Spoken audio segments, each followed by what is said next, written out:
wari kubabwira ko umuntu yatangiye ku muhanda yikinira komedi, akarangaza abantu benshi cyane bakagenda bamwita imburamukoro, injiji.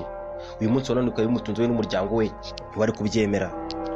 Wari kukubwira ko yahereye ku ikarito icuruza bombo, biswi, shikareti, ubunyobwa bukaranze, imigati ya 20, sukari guru n'ibindi.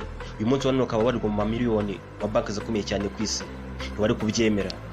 Nyuma yo kurarwa ntambi aryamishwe n'irondo, akazinuka cyane mu cyaro turuturu, yikoreye ibizigo ibiro n'amatoni, atwaza abantu bavuye guhaha mu masoko bamuha n'ince n'ikize. Uyu munsi wa none akari umwe mu bantu urebwa n'isi nzima.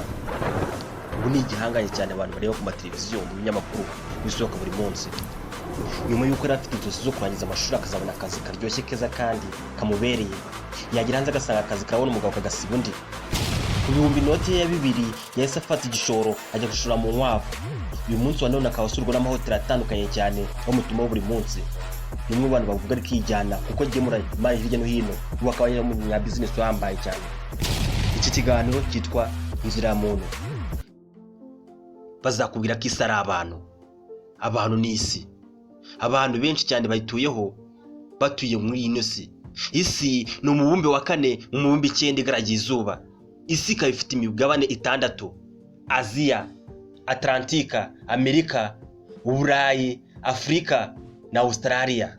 Uyu mubumbe w'isi ukaba ucumbikiye abantu basaga miliyari 7, hafi gato 8 z'abatuye isi.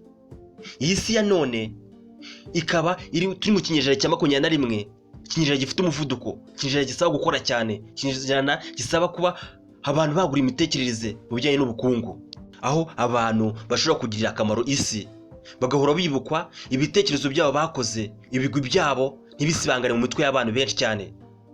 Uyu munsi tujye kugana ku kiganiro, tujye kugaruka ku mugabo, amateka n'ibigwi bye by'umugabo bita William Shakespeare. Ariko ubundi William Shakespeare ninde? Yanditse ibitabo byinshi cyane bitandukanye, ariko Romeo and Juliet benshi cyane mwaragisomye, filime murayireba murayikunda.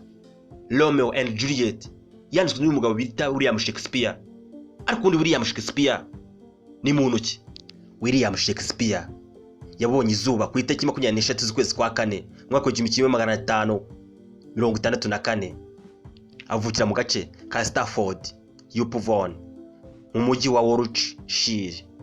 William Shakespeare ni umwe mu bana 5 bakomoka ku mugabo bita John Spear, mama witwaga Mrs. John Spear. William Shakespeare avukira mu muryango w'abakene, umuryango w'abahinzi. Mama we yabyuka ajya guhinga imboga n'imbuto, mu gihe papa we yabyuka ajya gucuruza imyenda, trading wool. Ni imyenda yabaga ikozwe mu ruhu rw'inyamaswa, akayijyana ku isoko akayigurisha kugira ngo abone icyatunga umuryango we. Bivugwa ko ise wa William Shakespeare yari umugabo kuko witwaraga neza muri ako gace ka Stafford, aho rimwe bashatse kuba bamutora kuba umukuru w'umujyi, ariko arabyanga kubera ko nta bushobozi yari afite, kandi yabona ko nayobora bizatuma cyane ashavuzwa, bigatuma abantu batamukunda cyangwa se bamukunda, rimwe na rimwe ugasanga yabipfiramo. William Shakespeare imibereho yararimo yari igoye. Bivugwa ko amaze kugira imyaka 7 yaje gutangira ishuri, ariko amaze kugira imyaka 13 ishuri yaje kurivamo bitewe ko kwiga byari bigoye cyane. Akava ku ishuri akaza akisanga ni umwe mu bantu bakoze kimwe nkawe. Inzara yaramwicaga agasonza, maze ibyo biza gutuma ava mu ishuri atangira gukurikira papa we ku isoko kuba akajya gucuruza imyenda, trading wool and cloth business. Muri ako gace yavukiyemo, William Shakespeare akoranye imico myiza, akora umusore ufite igihagararo, uburanga, igikundiro, ubwiza, azi kuvuga neza kandi abana neza n'abantu. Iyo atajyaga gucuruza yacaga ku ruhande akajya kwikura uturimo dusanzwe, agakorera abakire bakamuha amafaranga. Nubwo rwose twabaga ari twintica ntikize, ariko twabashaka kuba yatujira neza, twabasha gutunga umuryango ndetse n'abarumuna be. Murabizi namwe ibyo abasore iyo batangiye kubyiruka batangira kumva kuko bitangiye kugenda bizamo ibitekerezo no kwaguka k'umubiri. William Shakespeare yaje kurabuka umwana w'umukobwa, aramubenguka, amukubisa akajisho. William Shakespeare nawe aramurora, maze ubwo imvamutima bizunga mu biba birazamutse. Niko William Shakespeare ajya gutera ivi. Abaramubwiye ati ndagukunda. William Shakespeare atangira gukorana n'umukobwa bita Anna Hathaway. Anne Hathaway yari umwe mu bakobwa kuko bari baturanye muri ako gace k'iwabo. Anna Hathaway akaba yari atuye mu muryango w'abakire. Muri urwo rukundo rwabo William Shakespeare yaje gutera ibuye ryica inyoni imwe. Mu by'ukuri yaje gutera inda Anna. Mu kumutera inda bombi bari bakiri batoya, maze abo mu muryango wa Anna batangira guhiga bukware William Shakespeare. Aho bamaze kumubonera, bamaze kubivugana n'umuryango, bashaka uburyo ukuntu babasezeranya, kuko umuryango wa Anna ntago bari bafite isoni n'ibimwaro by'ukuntu umukire yazabyara umwana w'ikinyendaro. Anna byavuga ko natwita akabyarira iwabo bizahari ibimwaro, ko iwabo bazaba batararize neza, bigatuma ise amushyiraho igitutu cyo gushyingirwana na William Shakespeare. Ariko kuva ku myaka 18 kugeza ku myaka 26 baje gushyingiranwa. Bavuga ko urukundo rwabo rwa Anna na William Shakespeare rwari urwa kera, aho William Shakespeare afite imyaka 15, Anna afite imyaka 12. Niko bigenda bizamuka paka kugeza ku myaka 18-20 amutera inda. Mu kwa 11 mwaka w'1582 William Shakespeare ararongora. Ahangaha ni mbere y'uko amezi 6 avuka bakabyara umwana wabo w'imfura Susan. Bakoresha ubukwe bwiza cyane. Ahangaha William Shakespeare yamurongo yanga ko umwana azavukira iwabo kwa nyina, bityo amurongora ashaka umwana azavukira mu rugo rushyashya, maze William Shakespeare akamurira akitwa papa, Anna akitwa umugore. Iyo mfura w'umukobwa bita Susan bayirira neza cyane. William Shakespeare nk'umuntu w'umugabo yahise atekereza icyo gukora. Yari afite udukoresho duke cyane twa mudasobwa iwe mu nzu. Atangira gutekereza uburyo ukuntu yaguye mu rukundo na Anna, maze si ukwegera mudasobwa arandika. Nuko akoze ibaba muri wino atangira kwanzika, atangira ku gitekerezo cye cy'urukundo rwabo. Mwaka w'1585 yaje kubyara abana b'imahanga. Aza kubyara imahanga y'umuhungu n'umukobwa. Umwe bamwita Hamlet John Spear, undi bamwita Judith Shakespeare. Ahangaha nibwo yahise ava muri ka gace ka Stafford ahita atangira kujya mu mujyi London. Mwaka w'1592 nibwo yaje kwandika inkuru irasohoka cyane. Iyi nkuru yahise yita The Lost of Years. Inkuru yaje irakundwa cyane. Ahangaha agaragaza ibitekerezo bye by'imyaka yari imaze gutambuka akiri umusore. Atekereza ku rukundo, yandika iyo nkuru, aranayikina, aranayiyobora. Maze yajya kuri stage abantu bakaza kuko bakamwitegereza cyane, bakamushungera kubera ukuntu yari afite ijwi ryiza kandi akamenya kuryoshya, akagira amagambo meza kuko yabugenewe, maze bamutega amatwi bakarushaho kuryoherwa. Nyuma ya The Last of Years yahise sohora umuvugo awita As You Like It. Asohora undi nkuru ayita The Seven Age of the Man. William Shakespeare yashaka kugaragaza uburyo ukuntu umuntu ashobora kuba intwari, kabone ubwo yaba aturuka hariya hasi mu cyaro cyaherera abandi, cyangwa se akaba yaravutse ari umukene. Ahangaha yashaka kuvuga yuko cyase kwerekana ko kuvuka uri umukene atari cyo kibazo, ahubwo ikibazo ni ugupfura umukene. Kwera uburyo ukuntu yazandikaga zigakundwa, akanazikina zigasohoka ku maradiyo. Icyo gihe Uburayi bari mu Bwongereza byamaze gutera imbere cyane.